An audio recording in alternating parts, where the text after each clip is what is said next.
अस्सलाम वालेकुम नाजरीन, मैं हूँ शनीला अम्मार और आप देख रहे हैं हमारा यूट्यूब चैनल। नाजरीन, फॉर्मेशन कमांडर्स का इजलास हुआ। Chief of army staff general Asim Munir की सरपरस्ती मतलब ज़र कमांड ये 2-3 दिन चलता रहा है और इसमें सारे प्रिंसिपल स्टाफ ऑफिसर्स और उनके फॉर्मेशन कमांडर्स जितने भी थे ब्रिगेडियर लेवल तक सबको बुलाया गया। और आसिम मुनीर साहब का शायद चीफ ऑफ आर्मी स्टाफ बनने के बाद ये पहली फॉर्मेशन कमांडर्स मीटिंग थी। और इससे पहले एक दफ़ा जब ये इमरान खान इक़्तिदार से गए थे और जिस तरह आर्मी के ऊपर इल्ज़ामात लग रहे थे तब जनरल बाजवा ने भी बुलाई थी और उस वक्त भी बड़ी सख्त स्ट्रॉन्ग स्टेटमेंट आई थी। और उस वक्त भी बताया गया था कि उसके अंदर बैठ के आर्मी वालों को जो जर्नैल थे जिनके हदशात थे उन सबको ब्रीफ किया गया था कि जी इमरान खान हमें ए पॉलिटिकल होना क्यों ज़रूरी है। जबकि जनरल बाजवा के बारे में ये था कि वो ए पॉलिटिकल हुए भी नहीं थे। अब तो फयाज हसन चौहान भी कह रहे हैं कि जी वो 15 जुलाई के जो इलेक्शन था वो हमें जितवाया गया। हमें तो उस वक्त भी शक था कि कोई ना कोई वजह है, एकदम से 15 सीटें जो वो निकली थी और फिर बहुत से लोगों के उन इलाकों के लोगों का था कि इतने तो नौजवान भी यहाँ पे नहीं जितना इमरान खान को वोट पड़ गया है। नया दौर के ऊपर तजिया भी किया था कुछ सहाफ़ियों ने जो उन इलाकों में गए थे, उन्होंने बताया था। बहरहाल जी ये तो जनरल बाजवा को शायद अपना सर्वाइवल, और फिर जनरल बाजवा खुद अपने इंटरव्यूज में बता चुके, इमरान खान बता चुके, जनरल बाजवा ने मुझे कहा था कि जी पंजाब की असम्बली तोड़ दो तुम्हें इंतखाबात जल्दी मिल जाएंगे।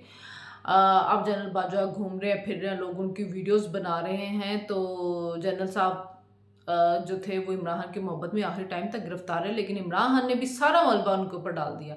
जो अपनी गलतियां थी, जो सारा कुछ था वो अब जनरल बाजवा के खाते में है कि जी राना सनाउल्लाह का केस हमें नहीं पता किसने बनाया था। इसी तरह बाकी जो केसेस थे वो तो पहले से बन रहे थे, हमारा क्या किरदार था। अगर आपका किरदार नहीं था तो आप इतने दावे क्यों करते थे, आप जलसों में ऐलान क्यों करते थे शाहिदा खान अब्बासी तुमने कहा मुझे जेल में डालो, मैं तुम्हें जेल में डाल दूंगा। तो ये वो सारी चीज़ें थी जो खान साहब खुद आप बोलते रहे थे, कहते रहे थे, तो इस वजह से आपके खाते में सारी चीज़ें डाली जा रही हैं।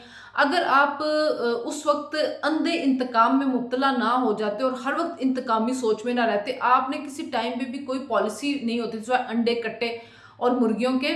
सिर्फ एक ही बात आपकी होती थी कि जी मैं उसको जेल में डाल दूंगा, उसका एसी उतार दूंगा, उसको मैंने जेल से बाहर नहीं निकलने देना, वो चोर है, वो करप्ट है, वो गद्दार है। इसके अलावा आप बात ही कोई नहीं करते थे। तो जाहिर है अगर आप कुछ भी है तो आपके खाते में डाला जाएगा। अब आप इस पे ये नहीं कह सकते कि इसको मेरे खाते में क्यों डाला जा रहा है। तो वो आज उनकी मीटिंग थी, मीटिंग आई, मीटिंग के बाद बड़ा सख्त किस्म की एक प्रेस स्टेटमेंट आई है। मतलब जो 9 मई को जो वाक़यात हुए हैं उसको लेके मतलब आर्मी पीछे, ऐसा लग रहा है कि पीछे हटने वाली नहीं, वो किसी ना किसी मंतकी अंजाम पे इसको पहुंचाएगी। उसमें कहा गया कि जी फॉर्मेशन कमांडर्स के जो शुरका थे उन्होंने 9 मई की सख्त मजम्मत की है। उन्होंने कहा जो फौज के खिलाफ प्रोपेगेंडा फैला रहे हैं, जो झूठी खबरें आ रही हैं, जो फौज और अवाम में नफरत पैदा करने की कोशिश करें, उन अनासर के खिलाफ कार्रवाई हो। और ये बात भी आर्मी चीफ ने कही है कि जो जो हमने शवाहिद इकट्ठे किए हैं नाकाबिले तरदीद, हम उन शवाहिद को झुटलाया नहीं जा सकता और उसकी बुनियाद के ऊपर हम आर्मी एक्ट और ऑफिशियल सीक्रेट एक्ट जो आइन के तहत है उसके तहत हम कार्रवाइयाँ करेंगे। ये आर्मी एक्ट जो है इमरान खान साहब के दौर में लाया गया था। उस वक्त इमरान खान साहब को कहा जा रहा था कि आप ऐसा काम ना करें। देखिए बहुत सी चीज़ें थी जो उस वक्त होती थी, जैसे ये और एक हो रहा था कि तनकीद करने वाले जो हैं वो 6 महीने के लिए जेल में चले जाएंगे, मुकदमा भी नहीं चलेगा। तो ऐसी बहुत सी चीज़ें जो थी वो खान साहब को उस वक्त लोग मना करते थे, लेकिन खान साहब जो थे वो उसको नहीं सुनना चाह रहे थे। तो वो जो इब्रारुल हक से उन्होंने गाना बनाया था ना, होर चुपो, तो अब खान साहब आपके लिए होता जा रहा है कि जो गड्ढे आप दूसरों के लिए खोदते रहे उसमें अब आपको खुद गिरना पड़ रहा है। उन्होंने कहा जी के जो आर्मी और अवाम के दरमियान जो लोग तफरीक पैदा कर रहे हैं, नफरत पैदा कर रहे हैं, उन अनासर को भी सख्ती से कुचलेंगे। फेक प्रोपेगेंडा है, जो फेक न्यूज़ फैलाई जाती हैं, कितनी न्यूज़ तो इमरान खान ने फैलाई जो तशद्दुद से मुतल्लिक थी। और उन्होंने कहा जी ये कि आर्मी पुरतशद्दुद वाक़यात में मुलविस है, या आर्मी जो है वो सियासी सरगर्मियों को रोक रही है। ये जो प्रोपेगेंडा है इसकी सख्ती से उन्होंने मजम्मत की, तरदीद की। तो ये तो अब एक बात क्लियर हो गई कि उन्होंने कहा जी आर्मी एक्ट और ऑफिशियल सीक्रेट एक्ट के तहत मुकदमा चलाया जाएगा जो सबूत उनके पास है। आप ये देखें जो ख़वातीन के बारे में कहा जा रहा है कि जी ये डटी हुई है, मसला ये कि जो आलिया हमज़ा है या ये जो सनम जावेद और यास्मीन राशिद है, इनका मसला ये कि ये अगर माफ़ी भी मांगे तो मिलनी नहीं, क्योंकि ये मेन कल्प्रेट हैं। एक ये महमूद रशीद और चौधरी एजाज, ये मेन कल्प्रेट है ये लोग कि जिन्होंने प्रोवोक किया, जो लोगों को लेके गए, जिन्होंने ये सारा तशद्दुद वगैरह करवाया है। तो इस वजह से अगर ये माफ़ी मांग भी रहे तो उनको मिले। एक हसान न्याजी को भी ढूंढा जा रहा है, हमाद अजहर को भी ढूंढा जा रहा है, छुप के बैठे हुए हैं, लेकिन इनको माफ़ी नहीं मिलेगी। और जो उन्होंने ये भी कहा कि जो हमारे जो शोहदा की बेहरुमती की गई, शोहदा ने इस मुल्क के ऊपर अपनी जान निछावर की और उनकी जो बेहरुमतियाँ की गई। देखिए हम सारे जमहूरी लोग हैं, जमहूरी जदोजहद पे जो है वो यकीन रखते हैं। हम जो फ़ौज की मुदाखलत थी सियासत में उसके खिलाफ लिखते रहे हैं, बोलते रहे हैं, आगे भी बोलेंगे।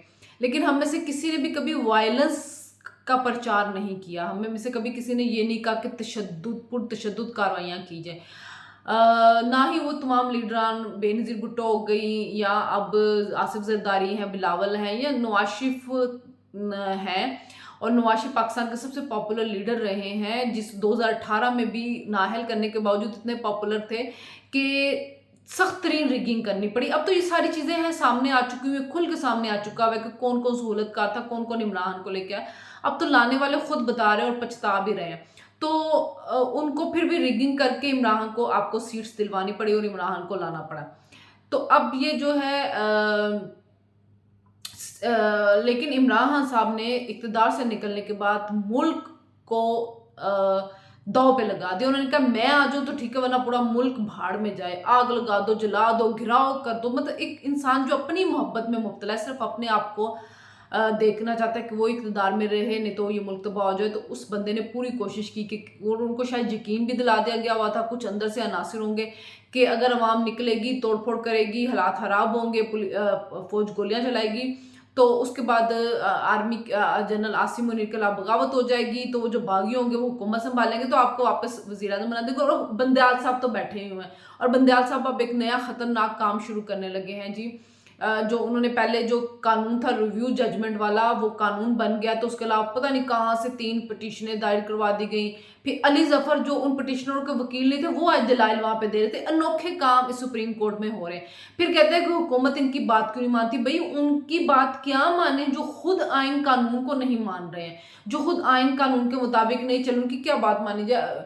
और वो जो ऑडियो लीक्स का कमीशन बनाया है, आप उसके ऊपर खुद करें और आप तहकीकात नहीं होने दे रहे, खुद कार्रवाई आपने शुरू कर दी है, और उन्हीं जजेस को बुला के जिनके खिलाफ सारी वो हैं।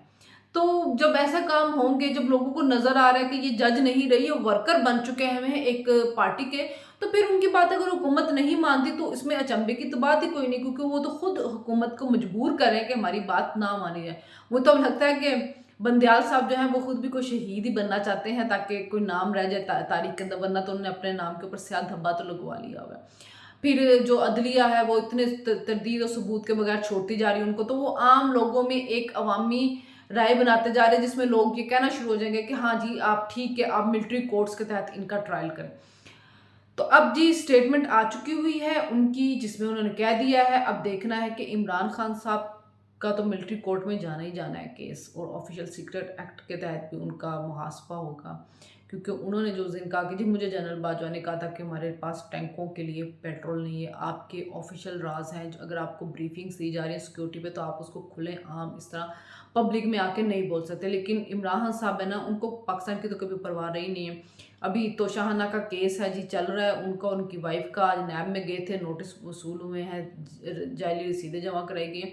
अच्छा मज़े की बात यह है कि मोहतरमा ने अलकादा ट्रस्ट में कहा कि जी वो तो किसी लालच में नहीं दी है मलक रियाज ने हमें, और मलक रियाज इतना सखी दिल और आप ही को देने आ गया, मुल्क के वजीर आजम और उसकी बीवी को ज़मीनें दे रहा और उसको लालच कोई नहीं है। भाई ऐसे मलक रियाज को कि फिर हमें भी कुछ दे दें, अगर इतना ही अल्लाह वाला है। पाकिस्तान में इतने गरीब लोग हैं, वो जो अलकादा ट्रस्ट के दिए जहाँ पे 40 बच्चे पढ़ रहे हैं, वो ज़मीनें जो थी वो पाकिस्तान के बेघर लोगों को दे दी जाती, लोग अपने घर बना लेते। अलकादा ट्रस्ट से क्या रूहानियत आप लोगों को पढ़ाने लगे, 40 वहाँ पे बच्चे बैठे हुए हैं और उसकी डिग्री की कोई अहमियत भी नहीं, क्या रूहानियत आपने पढ़ानी है। और बस वो एक क्या उसका कहते ये ज़मीन नाम करवा ली गई थी, जो कल को जाके किसी भी तरह आप उससे ट्रस्ट को बेच सकेंगे कल को जब वो हो जाएगा। और वैसे भी पंजाब चलाई बिशरा बीबी रही थी फरागोगी के ज़रिए, और बुजदार बेचारा तो है बदनाम है। बुजदार की भी स्टोरियाँ ये हैं जी, खरबपति हो गए हैं वो भी, खूब पैसा उन्होंने भी कमाया, बुशरा बीबी ने, हमें तो उन्होंने लगाया था कि ये भी खाता रहे साथ मेरे, पिछले भी खाते रहे। تو کام سب کا چلتا رہے۔ تو جی وہ آئی ہیں جی، میں پردےدار خاتون شوہر کے بغیر نہیں آ سکتی، تو نیب میں شوہر کے ساتھ آئی ہیں جی۔ تو بشریٰ بی بی کے شوہر کو، یہ ہیڈ لائن تھی جی، ARY کے ظاہر نام جو نہیں لے سکتے، بشریٰ بی بی کو ان کے شوہر کو جی نوٹس وصول کروا دیا گیا ہے۔ اور یہ جی کہ بشریٰ بی بی جو ہیں انہوں نے کہا کہ جی نیک نیتی کے ساتھ ملک ریاض نے ان کو زمین دیا۔ تو دیکھتے ہیں کہ جی اب یہ آج جو اسٹیٹمنٹ آئی ہے اس کا آئندہ عمران پہ کیا اثر ہوتا ہے، کس طرف ان کی سیاست جاتی ہے، کیا معاملات رہتے ہیں، پھر اس کے اوپر بات ہوگی جی۔ اللہ حافظ۔